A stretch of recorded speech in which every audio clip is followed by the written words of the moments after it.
Yes, നമ്മുടെ കേരള ബ്ലാസ്റ്റേഴ്സിന് ചെറിയൊരു പണി കിട്ടുമെന്നാണ് എനിക്ക് തോന്നുന്നത്. അതിനുള്ള കാരണം എന്ന് പറയുന്നത് അപ്പുയെ മോഹൻ ബഗാൻ സൂപ്പർ ജയൻസ് പൊക്കിയത് തന്നെയാണ്. എന്തായാലും ഇപ്പോൾ കിട്ടുന്ന റിപ്പോർട്ടുകളൊക്കെ അനുസരിച്ച് നോക്കുകയാണെങ്കിൽ മുംബൈ സിറ്റി എഫ് സി നമ്മുടെ താരങ്ങളായ ജീക്സൺ സിംഗിനെയും അതുപോലെ തന്നെ വിപിൻ മോഹനെയും ലക്ഷ്യമിട്ടിട്ടുണ്ടെന്നാണ് അറിയാൻ സാധിച്ചത്. ഇതിൽ ജീക്സൺ സിംഗ് ടീം വിടാനുള്ള നല്ല സാധ്യതകൾ തന്നെയുണ്ട്. മിക്കവാറും അദ്ദേഹം മുംബൈ സിറ്റി എഫ് സിയിലേക്ക് മോഹൻ ബഗാൻ സൂപ്പർ ജയൻസിലേക്ക് പോയിരിക്കും. ഇപ്പോൾ അപ്പുയെ എടുത്തെങ്കിൽ പോലും മോഹൻ ബഗാൻ സൂപ്പർ ജയൻസ് വേണമെങ്കിൽ ജീക്സൺ സിംഗിനോട് ഒരു ട്രൈ കൊടുക്കുമെന്നാണ് എനിക്ക് തോന്നുന്നത്.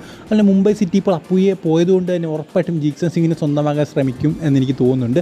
പിന്നുള്ളത് വിപിൻ മോഹനാണ്. അവർ പറയുന്ന ഒരു കാര്യം എന്ന് പറയുന്നത് മുംബൈ സിറ്റി കഴിഞ്ഞ സീസൺ എൻഡായപ്പോൾ തൊട്ട് തന്നെ വിപിൻ മോഹനെ ലക്ഷ്യമിട്ടിരുന്നു ടീമിലേക്ക് എത്തിക്കാൻ വേണ്ടി. പക്ഷേ കേരള ബ്ലാസ്റ്റേഴ്സ് അത് സമ്മതിക്കുന്നില്ല. അതായത് വിപിൻ മോഹനെ വിട്ടുകൊടുക്കാൻ കേരള ബ്ലാസ്റ്റേഴ്സ് സമ്മതിക്കുന്നില്ല. കാരണം വിപിൻ മോഹന് പിന്നിൽ കേരള ബ്ലാസ്റ്റേഴ്സ് കുറേ അധികം എഫേർട്ട് ഉണ്ട്. വിദേശത്ത് വിട്ട് കളിപ്പിച്ചിട്ടുണ്ട്. വിപിനാണെങ്കിലും അസറാണെങ്കിലും ഐബിനാണെങ്കിലും ഇവരൊക്കെ വിദേശത്തൊക്കെ വിട്ട് കുറേ അധികം ചിലവ് ഇവർക്ക് വേണ്ടി കേരള ബ്ലാസ്റ്റേഴ്സ് ചെയ്തിട്ടുണ്ട്. അതുകൊണ്ട് തന്നെ വിപിൻ, അസർ, ഐമൻ ഇവരെയൊക്കെ വിട്ടുകൊടുക്കാനുള്ള സാധ്യതകൾ വളരെയധികം കുറവാണ്. ഇത് ഉടനെയും വിട്ടുകൊടുക്കില്ല. ഉറപ്പായിട്ടും അടുത്ത സീസണിലും വിപിൻ ഉണ്ടാകുമെന്നാണ് എനിക്ക് തോന്നുന്നത്. പക്ഷേ മുംബൈ സിറ്റിയും മോഹൻ ബഗാൻ സൂപ്പർ ജയൻസും ഒക്കെ താരങ്ങൾക്ക് കൊടുക്കുന്നത് കണ്ണ് തള്ളുന്ന ഓഫറുകളാണ്. സോ ഒരു ഓഫറുകൾ കണ്ടിൽ പോയി കഴിഞ്ഞാൽ പോയതാണ്. സോ നമുക്ക് കണ്ടറിയാം എന്തായാലും വിപിനൊന്നും പോകത്തില്ല എന്ന് തന്നെ വിചാരിക്കും. വിപിൻ അടുത്ത വരുന്ന ഒരു ബെസ്റ്റ് മിഡ്ഫീൽഡറാണ് ഇന്ത്യയുടെ തന്നെ. അപ്പുയെക്കാട്ടി ബെസ്റ്റ് മിഡ്ഫീൽഡറാണ് വിപിൻ എന്ന് പറയുന്നത്. നല്ല രീതിയിൽ പാസ് ചെയ്യാനും ഗോൾ അടിക്കാനും നല്ല അറ്റാക്കിങ് നല്ല കോൺട്രിബ്യൂഷൻ. അപ്പുയ്ക്ക് അറ്റാക്കിങ് കോൺട്രിബ്യൂഷൻ കുറവാണ്.